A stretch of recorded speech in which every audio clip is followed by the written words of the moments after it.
Welcome to part 9. We have just been a giant arachnid and gotten Din's Pearl in the process. Now we're ready to move on to our next destination. And of course, good old Red Lions here is telling us that we must go south. Well, alright, let's go. I mean... Hey. What do you mean, hey? I've already gotten the Wind's Requiem, so let me on board. Come on. Let me on. Come on. Let me on.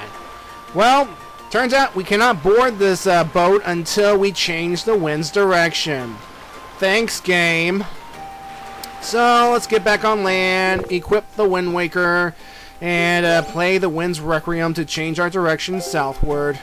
Well, the wind's direction southward. You have to be so pushy, game. Really?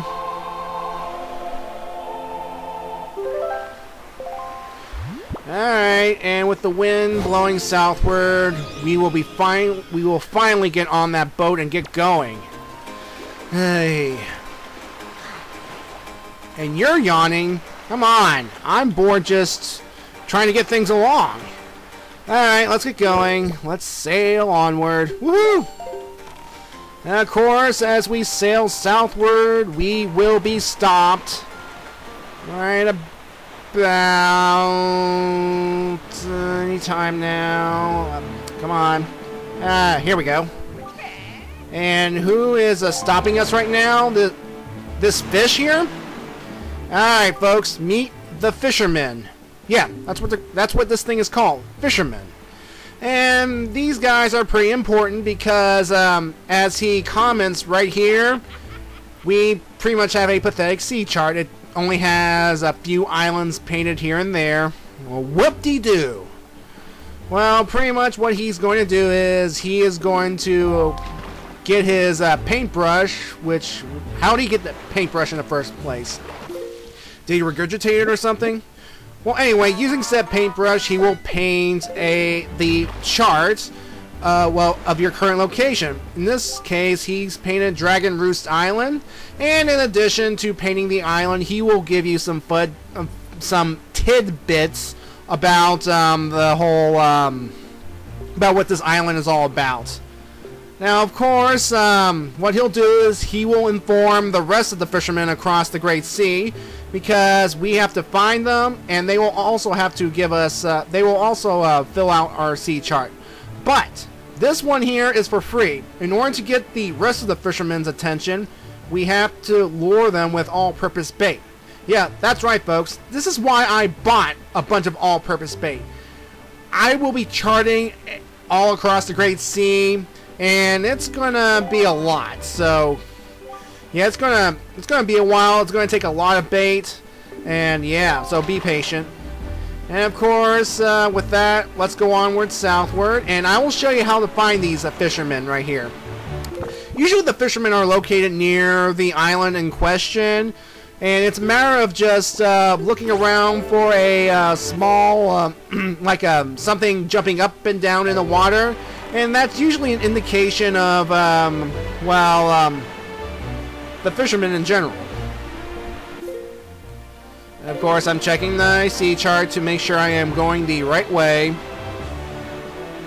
Now, folks, in this video, I will be speeding up the sailing process to get things going. You know, you don't want to see me sailing from pretty much for a long time. I mean, it can get boring real quick.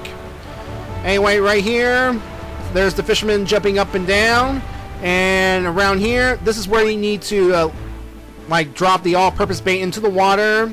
He'll come running towards it. He'll eat it somehow. And then, of course, he'll draw the chart of the current location. Yeah. And, of course, he will chart Fire Mountain. Alright. And of course, here the tidbit he'll give here is that the volcano is actually guarding a treasure, and that in order to get the treasure inside this volcano, we need something. Don't worry, we will get that something, and we will be returning to this volcano later on in this game. So, yeah. So of course he's giving advice on where to get said item to stop the volcano, and we will be visiting that location too. So yeah, we will travel throughout the Great Sea to get items. All right, folks. I will speed things along, and I will stop at the next fisherman. So enjoy.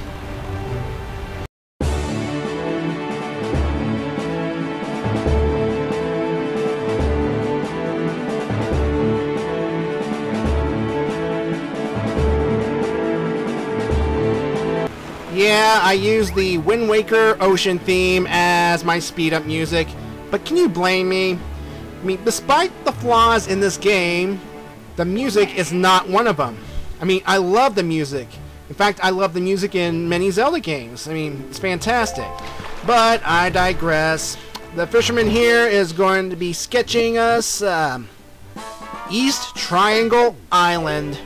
Okie dokie. And then what he's going to say here is stuff that we already know. Pretty much, if you hold fairy in a bottle, blah blah blah blah blah. I already know this. I've done it in the past few games. Yeah. I already have a fairy right now. Thank you very much. However, he does give us some tidbits on where to find another empty bottle, and it's located inside a submarine. Fascinating. We will be visiting this submarine after I get the fisherman chart in that next sector. So, yeah. So, onward we go.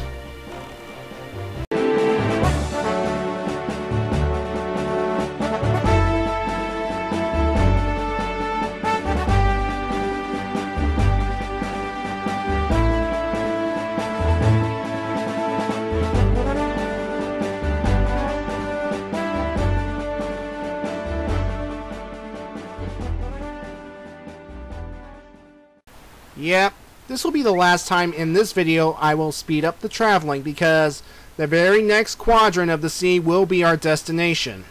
So, that'll be nice. Hi, fisherman. Come on, give me my sea chart. I paid you an all-purpose bait. Alright. And the location documented here is Bomb Island. That's right, Bomb Island. Get it? Because the island is in the shape of a bomb. Okay, shutting up. And then, of course, he explains that when the moon is at a certain phase, something will appear. Now, keep that in mind. Keep that in mind. Anyway, of course, every time these fishermen give you advice, and if you want to hear said advice again, you have to pay them a more all-purpose bait. And back in 2003, that can be kind of annoying if you want to hear certain stuff again. But in today's internet-driven age, well, you can just look it up on a Zelda wiki, and you can just grab all the information you need. Game facts and those kind of places. So, yeah. Anyway, what I am doing right now is I'm heading towards that submarine that one fisherman explained earlier in this video. And the submarines, which are located throughout the Great Sea, they're pretty much like hidden holes in past Zelda games. And inside there will be enemies, and there will be some goodies as well. So, let's explore. Alright. This submarine is filled with bokoblins and rats. And of course, because there are bokoblins here, let's get their joy pendants and then kill them. Of course, we do have to kill them because it's the only way we can get the empty bottle in this place. And of course, see what happens here when a rat hits me. My rupees get knocked off. Thanks, rat. Ugh. And of course, if you want to distract the rat, you can use some all-purpose bait. And of course, I meant to hit all-purpose bait. There we go. It'll be used to distract him while I get some rupees back.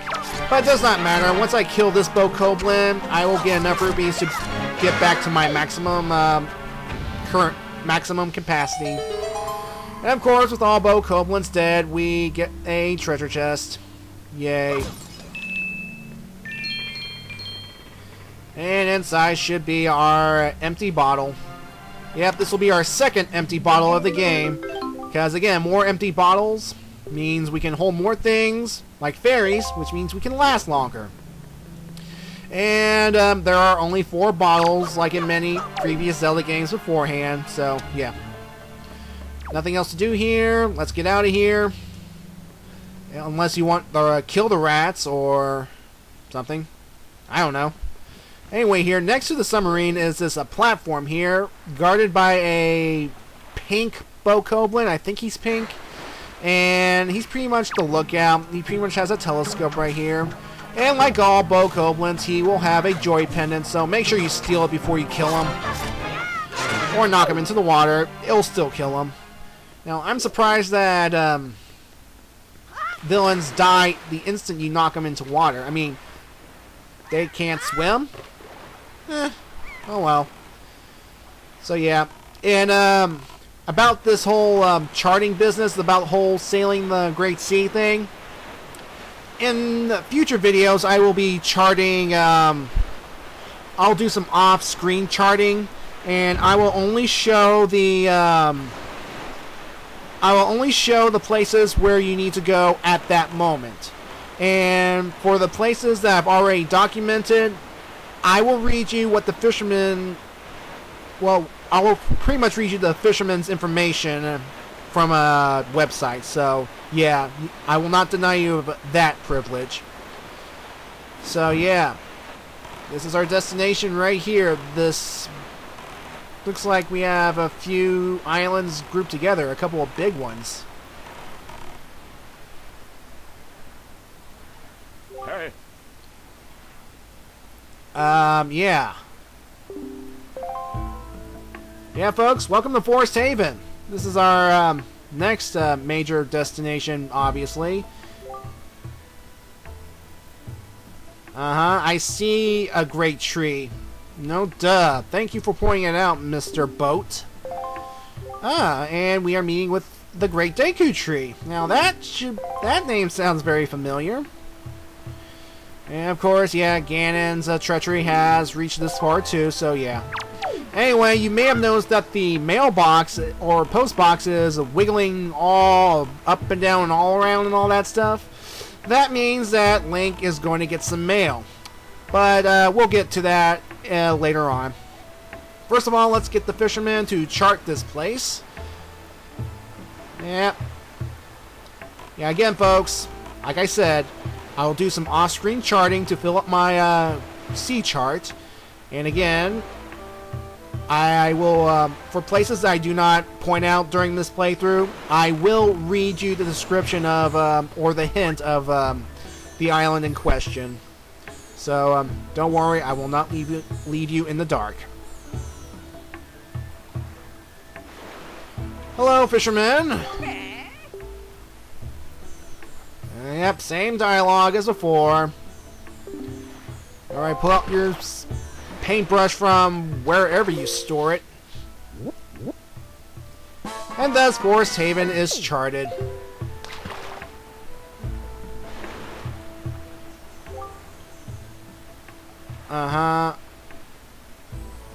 Okay, keep this in mind. There's a merchant on Bomb Island.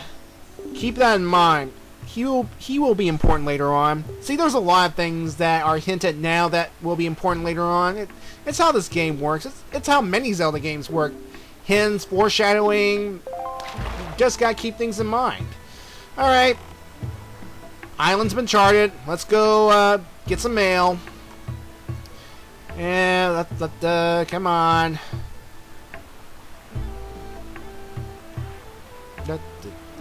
Yeah, I like this music. This music here is kind of like this nice little tribal-ish or jungle-ish, or it has an interesting beat to it, don't you think? Okie dokie. Now, when we get the mail, it will be from the guy, you know, the part-timer at the Rito Mail Center. It'll be from his mother. Yeah, remember, we mailed a letter to that guy's mother. So yeah, the mother will say, "Oh, thank you for looking after my boy," and yeah, blah blah blah blah blah. And of course, the guy's name is Beto, so that's nice. And the mother sends you a heart piece. That's fantastic. And this is the 4th heart piece, which means we now have a new heart container. And we are now at 5 hearts. And that's fantastic. Anyway, here we will encounter a new enemy of this game. This is the Boko Baba. And of course, when you get use the grappling hook on it, you get the Boko Baba seed. We can gather it, put it in our spoils bag, and something will come of it. So yeah. And these Boko Babas here, the only way you can kill these things is if they are standing upward, and you can slice them by their stalks or necks or whatever. So yeah. And take it these are the successors to the good old Deku Babas of previous games. Because apparently they are a little more lively, they're a little more colorful, and but just as easily defeated. Alright. So yeah, I guess Forest Haven is not so Haven-like right now. Thanks to all these Boko Babas. I mean...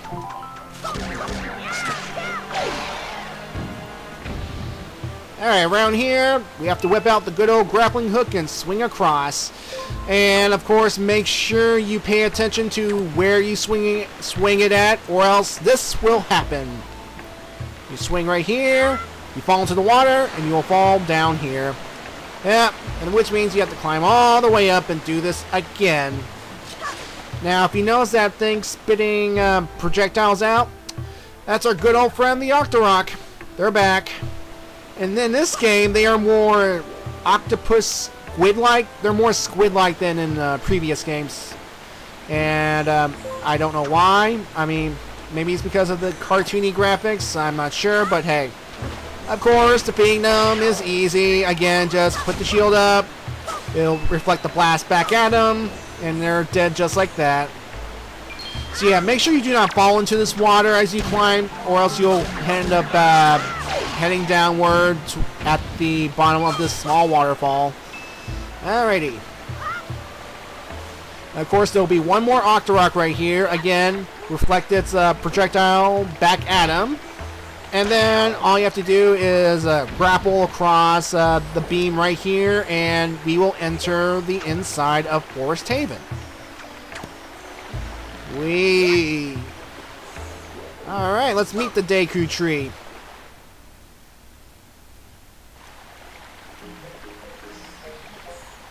Alright. Of course, it's a nice place. It's comfortable. And this is a giant tree inside a giant tree. How's that work? And didn't this island look smaller from the outside? Of course, it could be one of those cases of bigger on the inside, you know?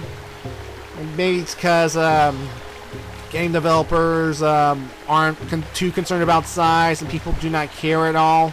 So, yeah. See, what I'm trying to do at first is I'm trying to find that forest firefly. You know, the one Lenzo talked about? Well, at first I didn't remember what they looked like, so I was just randomly trying to grab stuff from my empty bottle. But then I've encountered the Deku Tree's problem. And there he is. Now, of course, he has a major choo-choo zip problem. And, of course, not only red, but green choo-choos. So, here's what we're going to do. Roll into the Great Deku Tree and knock those suckers off and kill them. The red ones will hop around like before. The green ones will not only hop around, they will shrink into the ground. And they cannot be attacked in this state. What you have to do is wait for them to pop up and then strike, but be careful, they will strike at you as soon as they reform.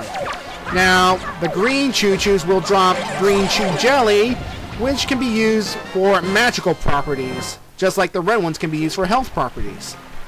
And once all the choo-choos are dead, the Great Deku Tree will talk to you in ancient Hylian, and I will translate for you.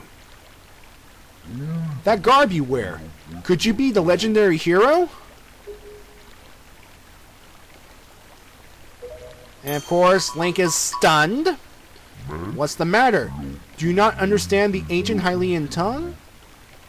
So you're not the hero of time? Yeah, he is not the hero of time. I mean, he dresses like the hero of time because it was his birthday when he set out on this great adventure. So, it's easy to make mistakes. So, yeah. Anyway, here, this is the great Deku Tree of this game. And it's theorized that this is the same Deku Tree that was in Ocarina of Time. By that, I mean the great Deku Sprout. You know, the one Link helped grow from the ground after he conquered the Forest Temple of that game. So, yeah, it would make sense because trees take centuries to grow to massive proportions, so I can understand him being the great Deku Sprout from an earlier game, so yeah. Anyway, he is talking about his children, the Koroks, these little plant people here that have leaves for faces. Face leaves, so yeah. And look at them spinning on their little leaf spinners. That's all nice and bright. And of course, here he'll explain that these little creatures, the Koroks, they were once human. They once took human shape. And if I am correct, these used to be Kokiri. Yeah, these things. They went from that to this, their current shape. So, how does that work? They became Koroks when they had to come to this big old sea area? Evolution? A wizard did it? Magic? Sometimes I do not want to know. Anyway, the thing is though, they are about to do their ceremony, but unfortunately, they cannot at this time because one of their own, Makar, has fallen into the Forbidden Woods. And here's the situation, folks. Link is going to have to go into the Forbidden Woods and rescue Makar. Why? Well, without Makar, they cannot complete the ceremony. And without the completion of the ceremony, we cannot get our next pearl. Fun! Yeah.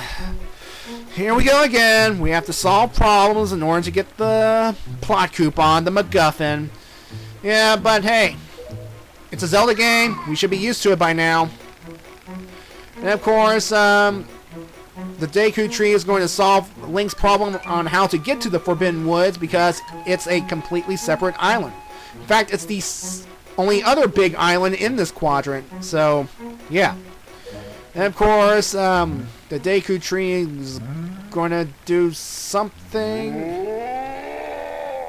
I don't know what he just did there, but it produced a leaf. A magical leaf. Which happens to be all the way up there. Which means Link has to go all the way up there to get it. Thank you, Deku Tree. I mean, it would have been nice to put more at Link's level, but otherwise, yeah.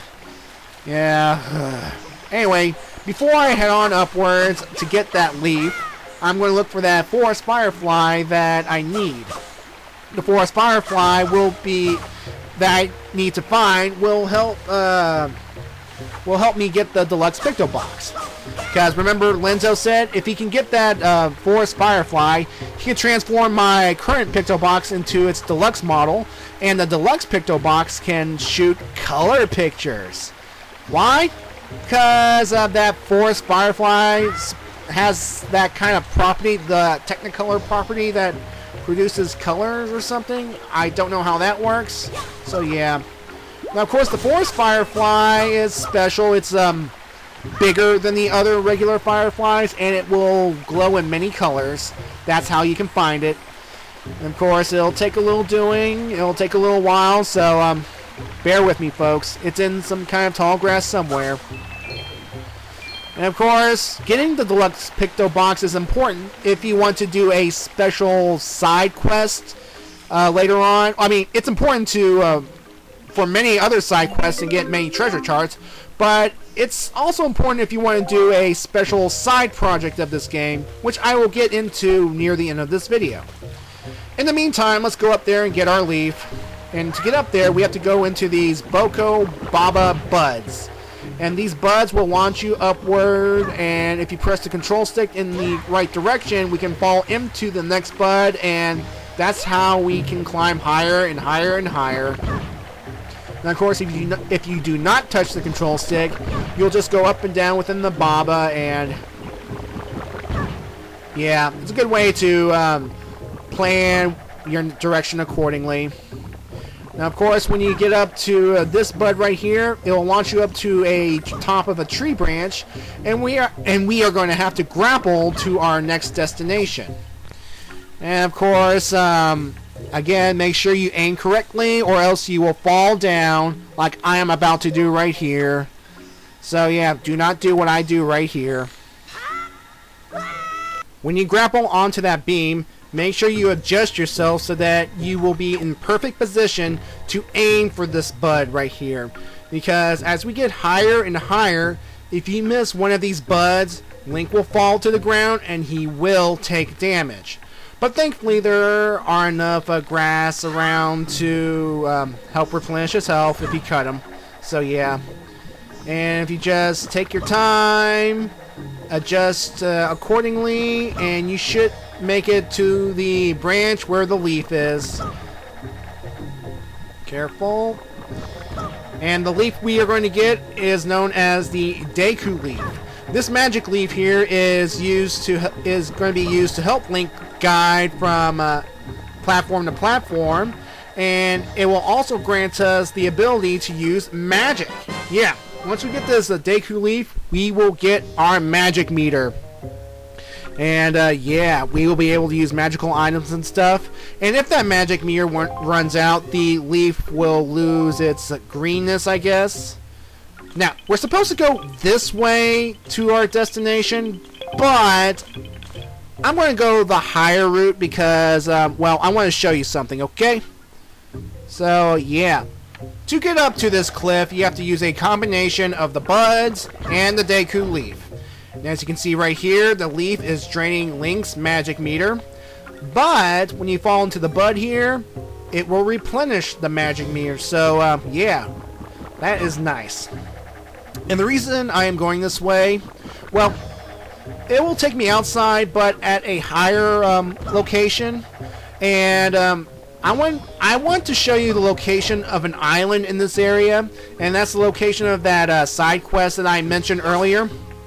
Basically, once we get the deluxe picto box, which allows us to take color pictures, we can start, or if we want to start, this little side quest known as the Nintendo Gallery Collection. Basically, in this small island right over there, there's a man named Karloff. And if you show Karloff one of the color pictures of a person or an enemy, he will carve it. And through that carving, we will learn all the information we need about this person. So that's interesting. And in order to get inside, we have to take control of a seagull, which means we have to buy a special pair that will allow us to take control of a seagull. And we have to fly the seagull all the way to the top of Forest Haven and to open the hatch. So yeah. And here's the thing, folks. I am not going to be doing this whole Nintendo Gallery side quest because I think it's a waste of time. And you get no rewards out of it. I mean, sure, you get some nice figurine pictures, but I think there would be a little more rewarding to do this little side quest. I mean, if you want to be all klepto and collect every figurine, go for it. But I'm not going to be doing it in this playthrough. Sorry. And besides, it's hard to pretty much take pictures of enemies if enemies are trying to kill you. And here's the thing. The reason why there are no subtitles in the bosses, that's because of the Nintendo figurines. So, yeah. Anyway, the guy outside the Nintendo figurine hatch, his name is Manny, and he's a fan of this whole thing. He's a fan of this whole Nintendo Gallery thing, so I find that interesting. So, yeah. So, but I will show you how to get to the gallery I will not be doing it. I repeat, I will not be doing it. Again, it's a waste of time. So all you have to do is change the wind's direction in your favor. And in this case, it's going to be northwest. And then from here, you have to take the Deku Leaf and glide on down. And what am I doing past me? There we go. Woo!